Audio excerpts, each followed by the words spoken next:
கலைஞர் கருணாநிதி அவர்களை பற்றி நடிகர் சிவகுமார் அவர்கள் கூறியதை தற்பொழுது காண்போம்.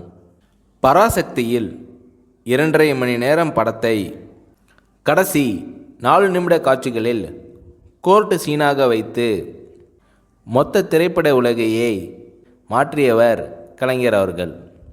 தம் கொள்கைகளை எப்படியாவது சாமர்த்தியமாக படத்தில் சேர்த்து விடுவார். சாக்ரட்டிஸ் நாடகத்தில் அதை சொல்லியிருப்பார். தரம் குறையாத கருத்துக்கள், தங்கம் போன்ற கொள்கைகள், மொழி எனக்கு மட்டும் உரியதல்லவே, அவர்களும் பேசட்டுமே, பேசி பார்க்கட்டும் என்று அப்போதே சொல்லியிருப்பார். அரசியல், கலை, இலக்கியத்தில் கலைஞரை எக்காலத்திலும் யாரும் அசைக்க முடியாது என்று கலைஞர் கருணாநிதி அவர்களை பற்றி நடிகர் சிவகுமார் அவர்கள் கூறுகிறார்.